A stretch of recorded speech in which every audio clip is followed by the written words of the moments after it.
est placé comme on souhaite. Hop. Donc on a un trou entre les deux qu'il va falloir combler. Alors plusieurs possibilités. On a une qui va consister à faire une nouvelle face.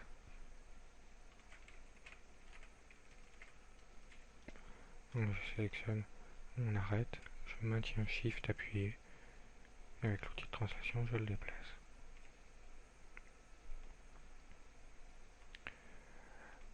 Il va falloir essayer de souder nos points ensemble.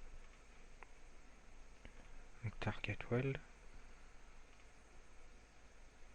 Là il veut pas. C'est une bizarrerie, donc je vais supprimer ce point. Non, c'était pas ça que je voulais faire, parce que là il va me faire la même chose. Il va refuser. C'est pas ça que je voulais faire. C'était le welder sur ce point ici. Maintenant, je prends ce point là.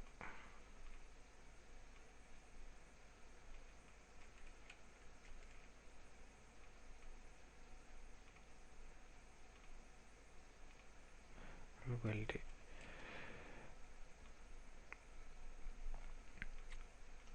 Là, je me retrouve quand même avec quelque chose d'assez bizarre. Une forme pas très conventionnelle.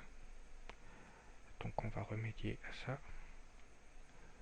en venant ici créer une nouvelle subdivision. Je sélectionne cette arête là, je vais insérer un vertex. Hop. Je sélectionne mon vertex. Je vérifie qu'il est bien sur mon edge. C'est bien le cas.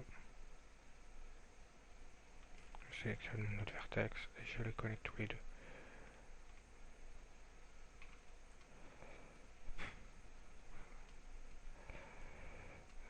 On a la possibilité de créer des nouvelles faces. Ici par exemple, create.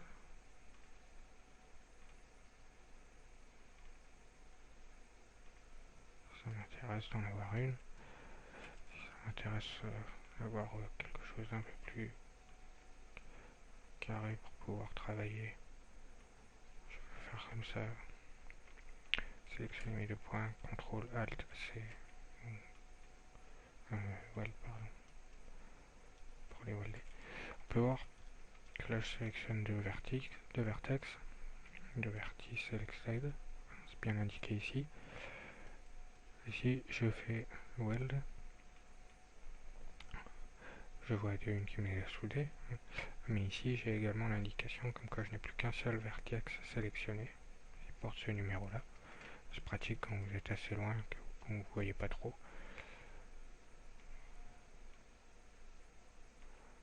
Puis on peut travailler notre surface. Pour faire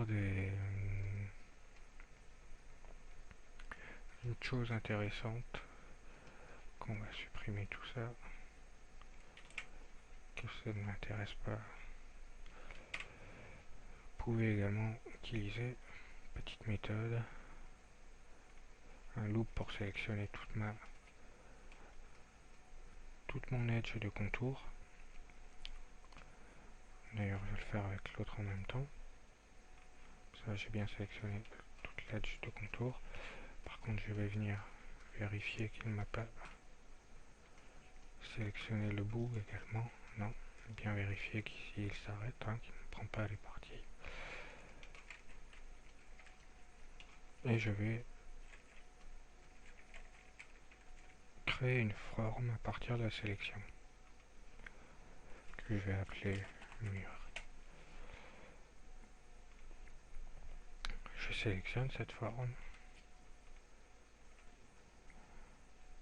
je désactive l'Enable in Viewport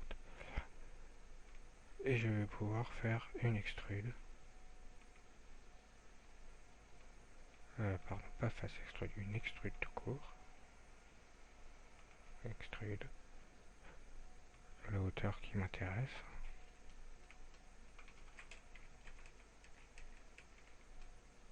Et on voit tout de suite l'intérêt que ça peut avoir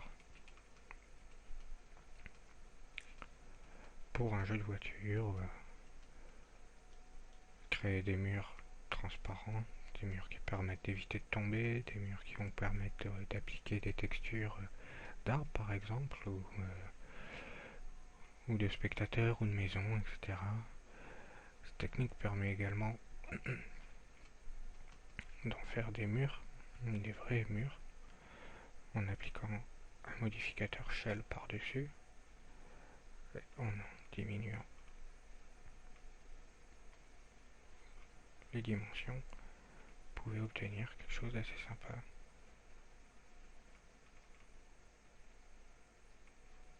Donc, par exemple, c'est une des nombreuses choses